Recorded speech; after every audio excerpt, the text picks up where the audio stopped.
What is it? What do you want? My God, you've gotten fat. Come in, come in.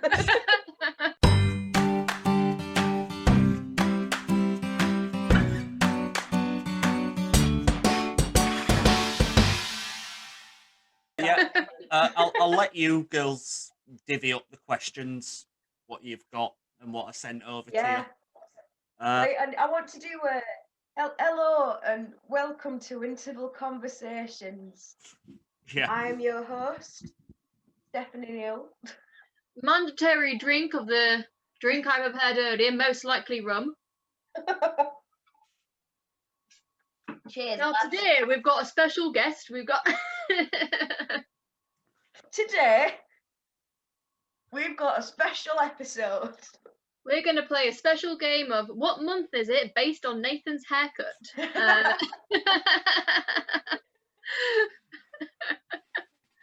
If you go back and look through all your podcasts, you can see like hair goes la la la la la la la shoom. La la la. Like goes la la la la shoom. La la la la la la. Ooh. Oh, look away. And beard goes. Oh. Didn't expect it to be a roasting session in the pre-chat. Well, maybe it could be. Nathan, what did you expect? Out of curiosity. When you ask I don't know, two of your friends to do it. Yeah. No. Expect low quality shit banter. I mean that's the podcast in a nutshell. It's it's low quality shit banter. Go on, Steph. You can start. You Right. can start the grillage. Right. If I you was want, just if going you to want to ask, do, first off question. Yeah, go on. Sorry. No, I was just going to say, Nathan, have you poured yourself a double rum and coke, because you'll probably need it for some of these questions. Yeah. To loosen your tongue. Yes. Yes, I We have. want you to spill all of the tea. I've been drunk since yesterday. That's actually one of the questions I wanted to ask is, percentage-wise,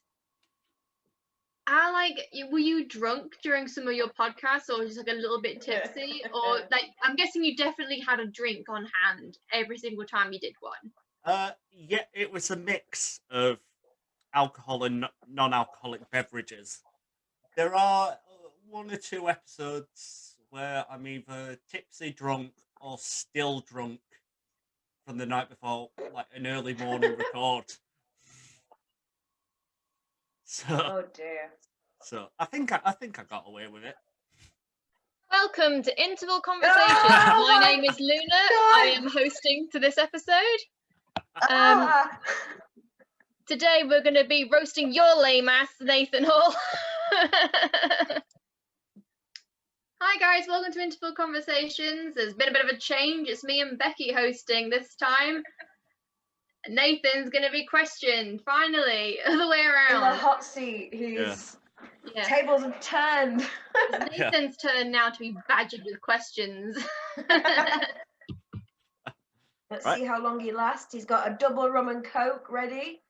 So hopefully the juicy information will slip out with a bit of Dutch courage. Yeah. You do realise I exactly edit these as well, so I can just cut out or censor. No, don't you dare! Don't you dare! This is, you start recording now, and it's going to keep on going. You press stop at the end, and you just post. Unfiltered, unedited. Fair enough. It's going to be perfect. Right, what have you got for me? All right, I think it makes sense to say first things first. How did the idea of doing a podcast come to mind? Because I think it started around your lockdown, didn't it? Well, the first one. Yeah, so lockdown 1. So it started as a drunken idea. I think it was one of those very first uni Zoom chats we had. And it was like late on, so there was only a couple, and we just started doing like joke interviews, like asking loads of questions. And I've always wanted to do a podcast, so I thought I could do something with this. So I thought, what can I do it on? Oh, entertainment industry's null and void at the moment, and it's only now just finding its feet again. So I thought, oh, I'll ask people I know within the industry. Obviously, both of you have been on the show as well. Back in what was it? Season 1? Yeah, I think it was season 1 with Paige. It was like June, July. Yeah. Early. Yeah. We'll have a look back, see how long Nathan's hair was. We'll figure it out. Because when I started this, when this episode, because we're filming this on the Monday, this goes out on the Thursday 29th. That is exactly a year on from when the first episode went out. So, and as we're easing lockdown, going back to normality, as we call it. Normality, yeah. Just a nice way to close the year. So, yeah, it was a drunken idea. And it was supposed to be. Does that not surprise me, Miss Nathan? It was originally supposed to be 10 episodes. I was just going to do it over 10 weeks. Then I just started getting more guests and people were interested. So here we are on the 50th and final episode. And I mean it this time, final. Hey. That's awesome. 50 episodes is such a good, chunky podcast. Yeah. Did you ever expect when you started it that it'd get to 50 episodes? Like, did you ever think that you would be able to somehow pluck 50 people to come and talk to you over the internet? No, not really. Because obviously when the first few episodes, the first episode especially, I had the wonderful Billy Pearce and Neil Hurst on, two wonderful comedians. Neil's a good friend of mine. Bradford Theatres picked up the interview and shared it. I think we're on like nearly 7,000 views of it on Facebook, as well as nearly 1,000 on YouTube. Name drop, view drop there. So far. Yeah. So far. And it just sort of picked up from there, and people got interested in it. So I thought, well, I can extend it a little bit. Then think season 1 I did 30 episodes overall. Season 2 I did 5. Then this one 15. So a nice 50 episode run. Now I'm done. That's a decent amount. So I'm assuming then, by that attitude of, oh my God, I am done. What does it take? Like, how much time and effort does it take to make these podcasts to, from finding the people to editing to uploading them, all of that business? Yes, obviously, some podcast, it differs with the episodes, because there's some episodes that are about 15, 20 minutes long, and others that are nearly an hour and a half. So it sort of differs. So you got that time to film. Getting the guests. I literally just either Facebook messaged or dropped a message on people's websites, say, oh, I'm doing this, do you fancy doing it? And just sort of plucked from the people I know. So that usually takes a week or two. One guest I was in, I'll name drop him later. I was in discussion with a few weeks with his agent. Unfortunately, it didn't come about, which is sad because, well, I'll name drop him now. It's Nathan Lane that voiced Timon, did the producers, that. And I was like, oh, maybe. No, I can't. So that's so frustrating. So that was a few. Another name drop was Matt Lucas. All 3 seasons, my friend Leon K, I've been in talks with him because he did Les Miserables with Matt in London. And so like, oh, can we get Matt on? Yeah, I'll ask him.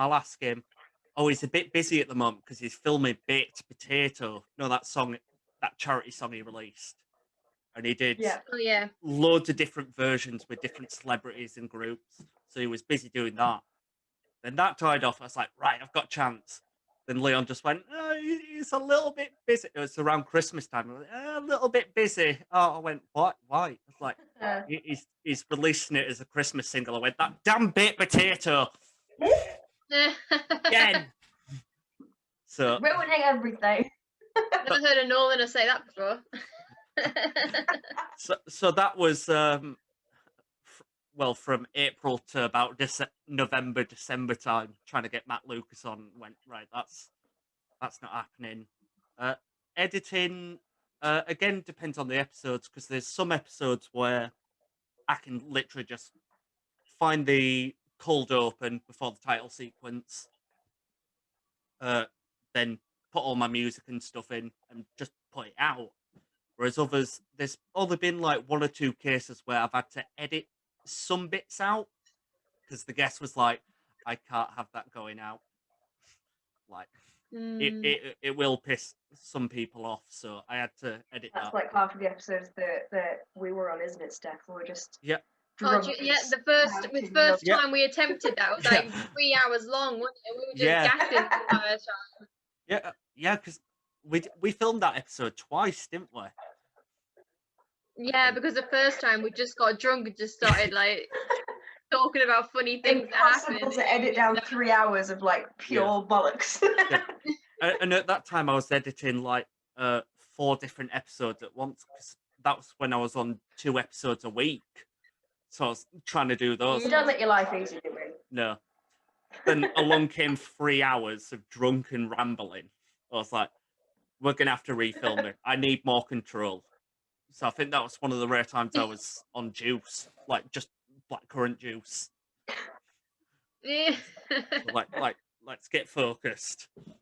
But then uploading, I usually set to upload before I go to bed, because it takes a few hours and Wi-Fi isn't that good in Halifax town centre, surprisingly. So I just leave it while I'm asleep, and it sorts itself out. Then all the publicity has to go out like either a few days or a week in advance, just to get interest. Then so yeah, it's a very long job. It's not just putting it out on YouTube and recording it. There's a lot of work. You don't think, like, unless you've actually done the work yourself, I think it's hard to understand how much work goes into, something that sort of seems as small and as humble as a podcast. It really, really does take up a huge chunk of your time to develop it and to get it out there. Yeah. And it's so good that this has been received really well, and that people are tuning in. Yeah. All 3 of you, thank you. Are you thankful for your audience? One viewer, thank you. Yeah, thank you. It's just Tom with his little fanboy flag, like, woo! Yeah. So A3 picture of me in the background, like. Life-size cardboard cutout.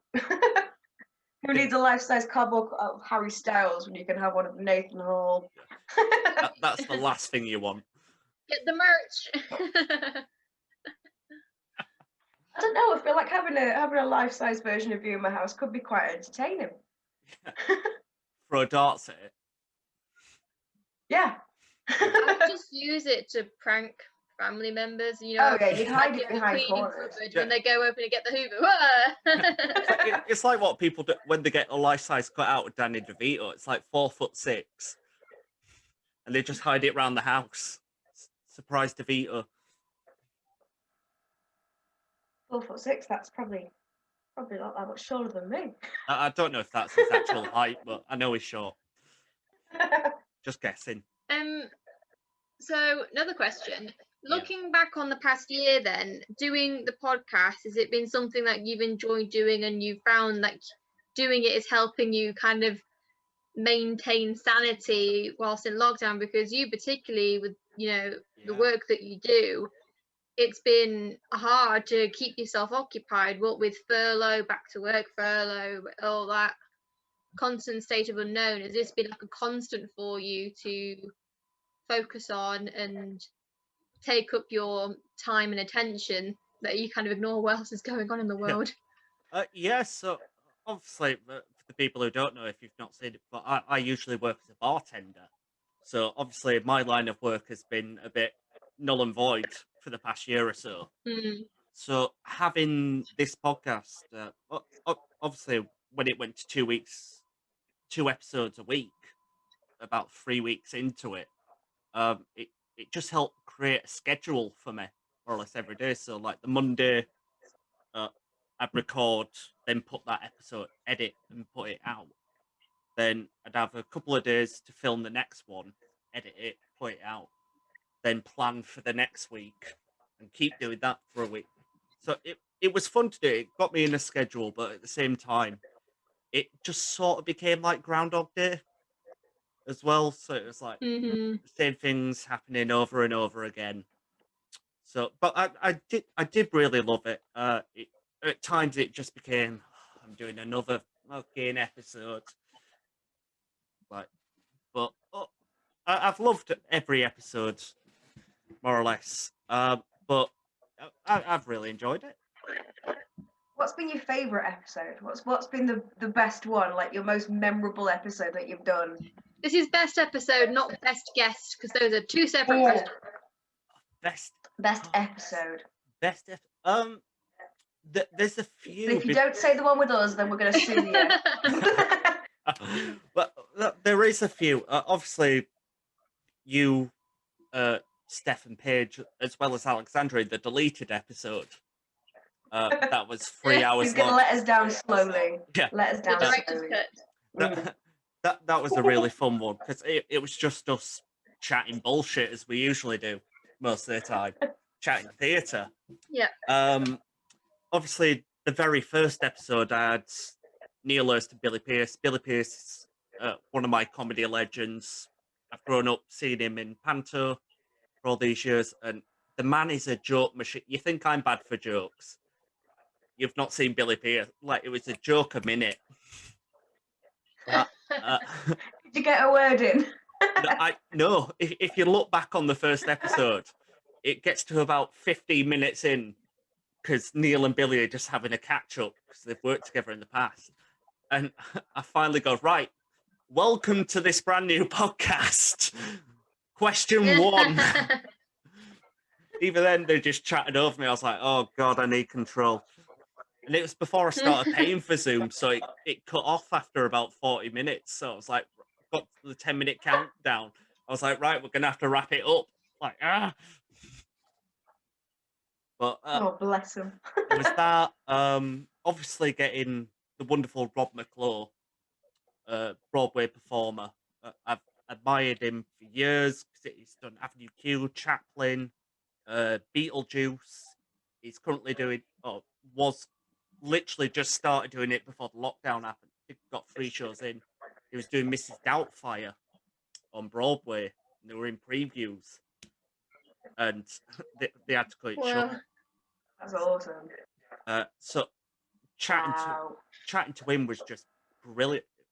My mom, it was even my mom or my auntie went, "Did you guys know each other before that? Like, have you met her before?" I went, "That was literally that." I went, "It's like you were best friends." The way it just flew and stuff.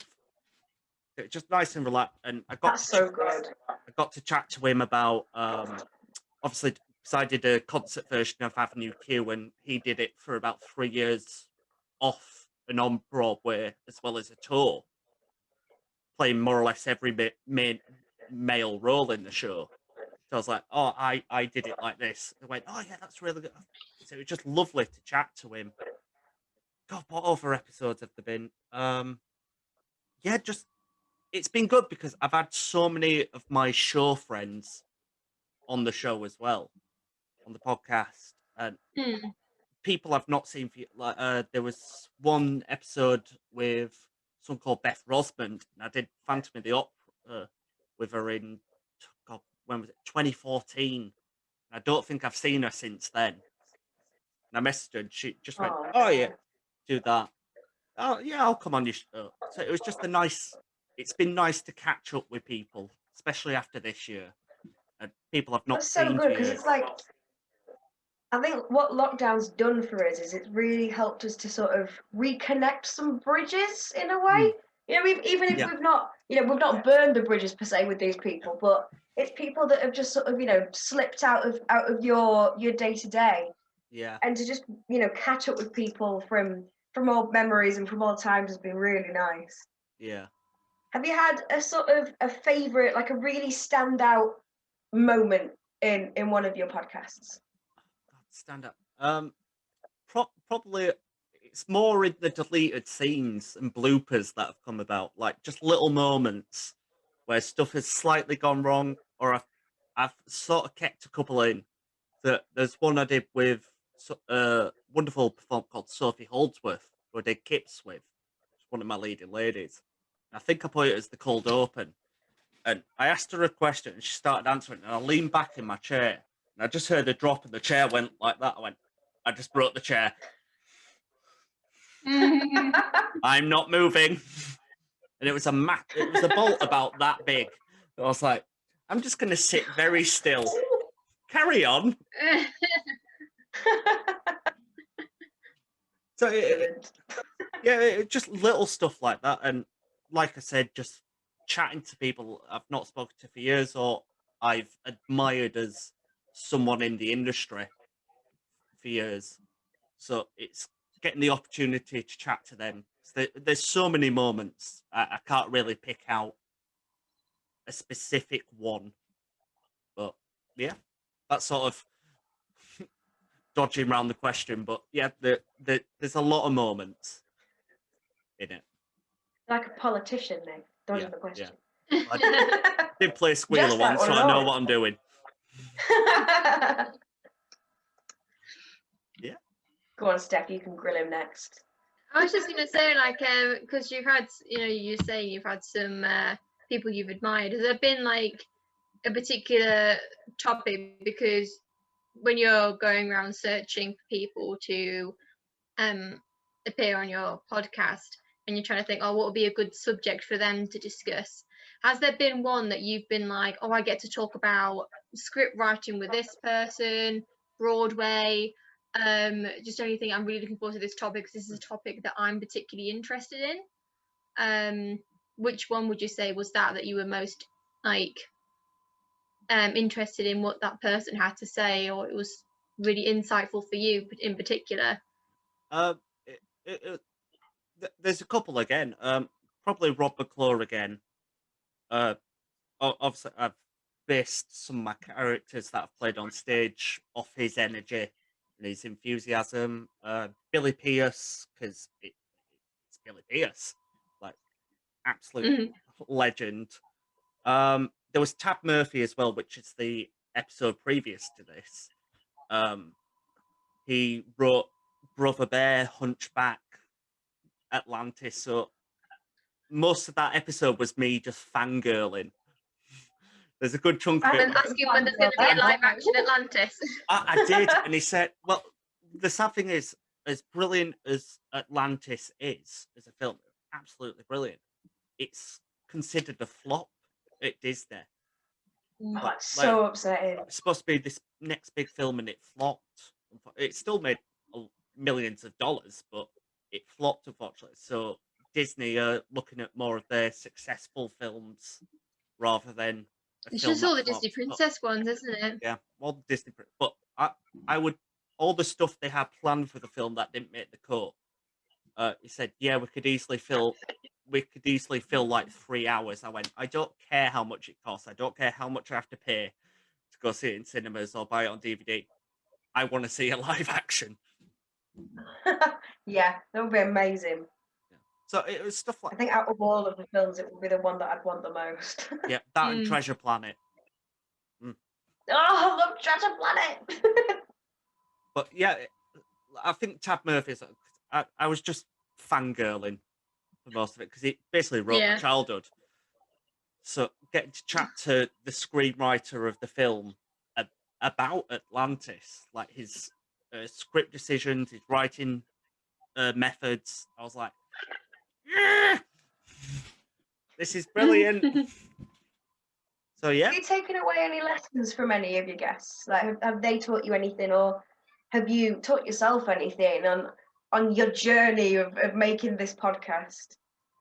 So I did one with a woman called Nikki Helens. I've known Nikki since I was a kid, really, because I was in her daughter's year at primary school and high school, and she does a lot of screen acting. So she's done most of the soaps like Corrie, Emmerdale, all those. And she said, right, what you need to sit still. I know I'm fidgeting a little bit. But for most of the episode, after that episode especially, you just see me more or less sit like this, like just keeping a fixed place, because we're stage performers mainly, so we're used to being like big and bold, whereas on screen you have to be quite minute. So from that I learned just try keep focused and that. But I'm drinking rum tonight, so I'm going back to my stage persona. So I'm the worst at fidgeting. Class fidgeter. I'm on a spinny chair as well, which makes it worse. I'm sitting on my bed. Yeah. But yeah, I had that. I learned a lot more jokes, obviously going back to Billy and Neil. So yeah, though you picked up loads of pun jokes. I know. Given them yesterday. You all laughed though. I still have the best joke of yesterday. No, like I laughed once. The rest of the time I just go. She rolled her eyes at me. I picked him up and rolled him back. Oh my god. Thank you very much, everyone, for joining us. And on that bombshell, it's time to go, or whatever he says. Good night. Carry on. Yeah, so it's just stuff like that, jokes, how to sit and how to essentially talk to a camera. And yeah, what's been good about this is not necessarily learning for myself, is putting other people's experience and expertise out there for people to view. So I always ask, what advice do you have for someone wanting to get into the specific industry the episode's on? And they usually give me like 5 minutes worth of advice. So it's just nice more to put that out than give it out myself, if that makes sense. So. I think open advice like that. Sorry, Steph, go on. No, you go ahead. Open advice like that's kind of, it's rare, isn't it? Almost in our sort of line of interest, you don't get black and white advice very often. A lot of it's sort of quite, behind closed doors. A lot of gatekeeping goes on. Yeah. So it's so nice that you've been able to get people that will, talk openly and honestly about their experiences. But just on the flip side of that, I'm getting to a point here. I'm getting to a question. What is the most memorable rejection that you've had from a guest that you've asked to be on the show? Who said the best no? I've had a few. Well, you don't have to name drop. You can just say how they said no. In all fairness, they've all been polite. They have all been polite, because it's mainly talk for the bigger stars. Bigger stars I've tried getting. They've said no. I've had a few. I will have to name drop them because it'll make sense to that. So I asked Roy Chubby Brown, so famous Britain's Blue comedian, some people call him. His agent just said, look, he's up to his head in podcasts and interviews, so can you try again in 6 months? So I was like, all right, fair enough. And the other one was Rowan Atkinson, like Mr. Bean himself, and his manager just said, look, thank you so much for expressing interest in wanting Rowan on your podcast. Unfortunately, he doesn't do them. He rarely does interviews, but thank you so much for considering him, and best of luck with interval conversations. I was like, oh, so respectful. That's nice. At least it wasn't a jog on. That was more or less Jim Davidson. That's what we need to do next time you ask us, Steph. Just be like, yeah, that was more or less Jim get Davidson. Our agents to type in and be like, "Oh, sorry, we're so busy right now. Yeah, we can't possibly do it." Yeah. Other than that, it's just people I know saying, I don't think I'd be good, so I'm gonna say no at this time. And other times, people just didn't respond. So it's like, fair enough. But okay. Yeah, fair enough. Take it with a pinch of salt. But yeah, So I've not really had any bad rejections, just polite ones and saying thank you for expressing interest. Not this time, but yeah. Nice one. Just like going back, because I think it was like 3 minutes ago, about having people kind of put their stories out there who they might not necessarily be able to express. Do you think doing interval conversations has been like a way of showing viewers that there's more to theatre than just performers? Because not many people know how much goes on backstage. So being able to do ones about tech and script writing and professional productions, and being able to show that there's so many people right now currently during this pandemic who are struggling because we're such a big industry that sometimes don't really get recognized for the big industry that it is, because people don't really know how many people go into it. They just see it all at face value, so they don't see all the backstage people. Do you think that doing the podcast has been able to show people that there is more to the arts than what people may necessarily think? 100% yes, because obviously I've had our university experience and how we got into theatre as well. I've had a lot of people I've done Amdram shows with over the years. I had, God, who else have I had? 50 episodes. I'm trying to wrap my brain. I've had Jenny Arnold. I think she was episode 3. Oh yeah, so she was brilliant. Brilliant stage design. So obviously she does set design and construction for big celebrity performers on their tours. There must have been some good names dropped in Yes. that interview for you to sweep up. Yep. Elton John. What was the best one? What was the most impressive name drop that someone dropped on you? It was probably Jenny, because again, I think about it in the cold open, and I was asking her, "Oh, who have you helped design and build sets for?" She went, "Oh, there's loads of people. There's Elton John." I went, "Sorry, I'll get that name." And so yeah. As much as I love Jenny, because she's my drama mom from home. Oh! Yeah, my mama.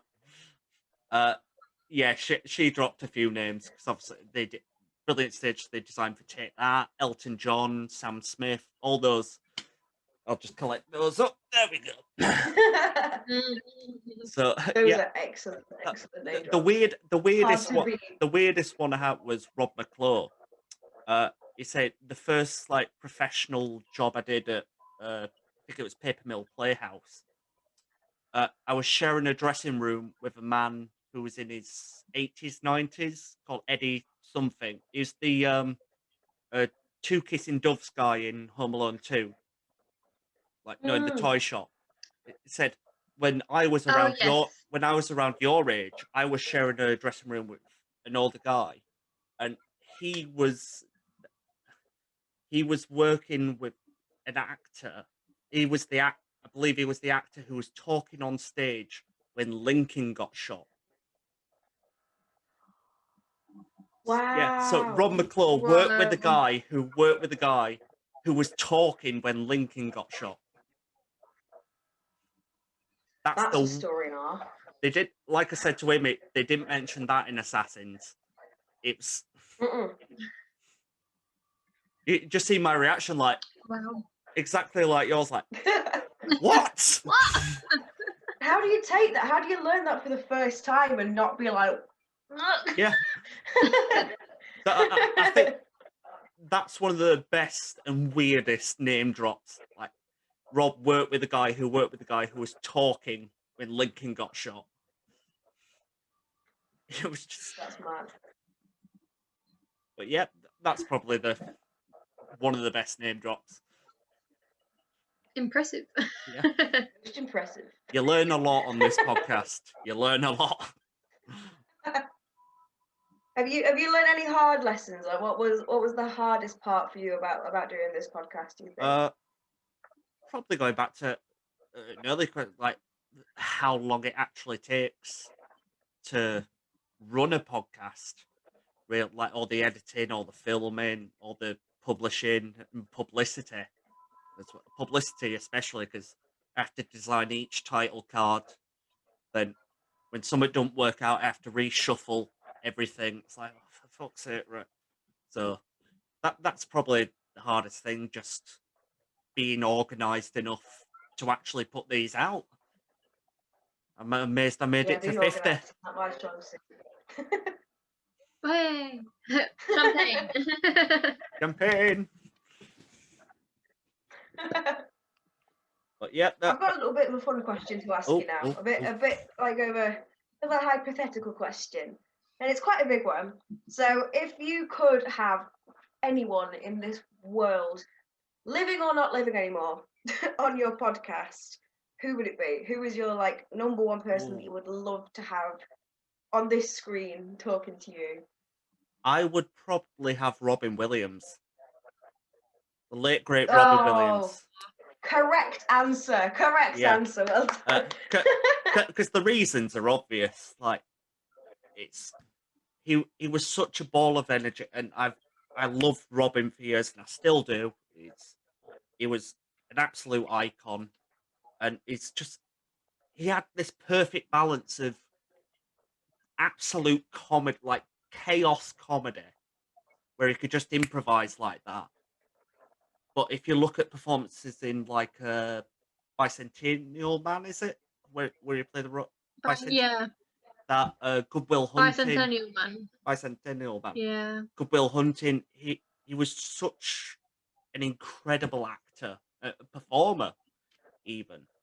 So I think doing a podcast with him would just be like, it would probably end up being 3 or 4 hours, but it would be the best 3 or 4 hours in my life. Like, it'd just be absolute chaos. I'd be in stitches, probably rolling on the floor, but I would have loved to have had the opportunity to interview him. Yeah. What if you didn't have 3 or 4 hours? What if you had, 5 minutes? If you could meet that man for 5 minutes, what would you ask him? Oh God. How do you do it? Can I have 3 wishes? Yeah, please. Yeah, probably. How do you do it? How do you come up with these hilarious ideas on the spot? Because if you think every joke he made, improvised, landed, and that's very rare for a performer. Like, obviously, I make jokes all the time. Sometimes they land, sometimes they don't. I'm like, all right, I won't do that joke again. They never land with Steph. No, they land with you, just not with Steph. No, they don't land with me sometimes, mate. Yeah, fair enough. But like, what's that joke landing? Yeah, it's just like, if you think some of the stuff he came up, the opening scene in Aladdin, where it's the merchant who begins the story. Apparently, that was all improvised. They literally put him in a room with a microphone and a table with a cloth over that had items on it, and they just pulled him out. So all I can think is, when it goes, it never breaks, it broke. He actually broke it. That's how I like to think that scene went in the recording studio. So, yeah, Robin Williams, 100%. How do you do it? That's a big question to answer. Yeah, but I'll say it meant to be a 5-minute one, not just a full hour. So that's one of those big existential questions that take up a day. You'd never get 5 minutes, just 5 minutes with Robin Williams. Rest his soul. Yeah.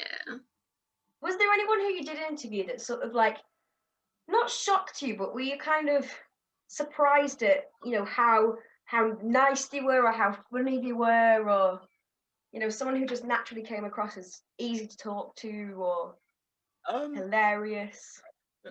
Again, there's few. Obviously, I keep going back to Rob Mcclure, because it was just like having a conversation right now.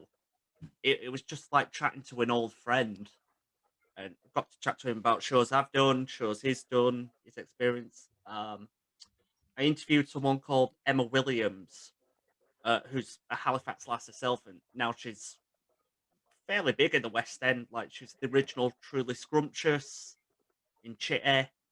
She did the new version of Half Sixpence. Wait, say that again. Chitty. Oh, Chitty Chitty Bang Bang. Chitty Chitty Bang Bang. Wow. Cheers, love. Sorry, carry on. Yeah, so she's done all these massive shows. And again, it was just like chatting to an old friend, because I thought, oh, like, big West End star. I'm like, oh, don't know how it's going to go. But it was literally just like it is now, just having a conversation. It was just really lovely. So I was nice and relaxed within a few minutes. Scared you the most? Who scared me the most? Who terrified you? Whose name did you get? And then you were like, oh my god. I've got to be honest. More of my friends having more of my friends on scared me. And that I've got a friend called Rick White who I've done shows with over the years. And yeah, we have such good banter on it. Like, he was the Fagin to my Dodger and all that. So we have quite good banter, but it was like, he started asking me questions throughout it. I was like, ah! So it sort of became a two-way interview. So, but yeah, so more of my friends have doing podcasts with my friends has scared me more than interviewing some of the bigger names, really. I'm honest. Sort of curveball in it, but yeah, more of my friends have scared me, because I'm like, it's either going to go really well or really bad, and I've got to see these people at some point. I suppose it's the fear that we're going to out you on something, isn't it? We're going to spill the secret. Yeah. Do you have any more questions to grill him with, Steph? Because I think... I mean, I've done all, man. I wrote down, I'm just double checking, but I think I've covered everything. What else do you want to know? What else do you want to know? A question to close it.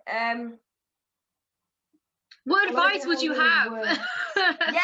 Yes. What advice would you have for either someone making a podcast or someone making those first terrifying steps into deciding that they want to do theatre? Because by it, we know it's terrifying. Yeah. What advice would you have for those people? In regards to a podcast, don't do 50 episodes. Unless you're prepared to. Solid advice. Yeah. Be prepared. Always be prepared. Try get a nice range of people, because I when I first pitched it, I was asking loads of actors for it. Then I went, I'm gonna get more people within different sectors of the industry. So get a nice spread of people, really. Be prepared to put in long hours in editing and publishing and publicity as well. It does take up a lot more time than you'll think. In regards to theatre as well, if you want, I think Andy Ford, the comedian, when I had him on, he put it perfectly. Well, if you're wanting to get in the industry, you're already there, because you've already got that drive to do it. And obviously, once theatres reopen again and Amdram groups and stuff, you can get involved. People will want you to get involved as well. So you just have to have that push yourself. Be kind in rehearsals. Well, I know it should go without saying, but as we've experienced in the past, either working on shows, being at university, doing Amdram, there's always a select few people where their ego is bigger than they are, if that makes sense. I don't want to sound like a dick, but you get them everywhere. We know a few. Yeah, just as we were discussing yesterday. Sips tea. Yeah, the library is open. Yeah, just be kind, be patient with your production team. Obviously, when you will get into theatre at this point, it's going to be a new type of theatre. Obviously, people will be a lot safer. There'll be new restrictions in for the time being, so be patient with it and go with your gut on a lot of stuff, because back when I was auditioning for university stuff, my heart was saying Liverpool and stuff, and Salford, but then I got to Hull and I just knew in my gut that I had to come to Hull. As soon as you walk in, don't know if you girls had this, when you first time walking in that theatre, you went, I'm coming here. And that's one of the, yeah, it's like, huge. It's a theatre. Yeah, and that's what I miss most. It's just, yeah. I want to be in a theatre. I want to be in that lovely black box with no windows and not see any sunlight for 12 hours. Yeah. Get in when it's dark, leave when it's dark. That's how it should be. Well, can you remember when we didn't leave when it was dark and it was still light, and you walked outside and it was like, yeah, sunlight. Was that you in town? I think it was. Or was it most things that we did in the summer? Yeah.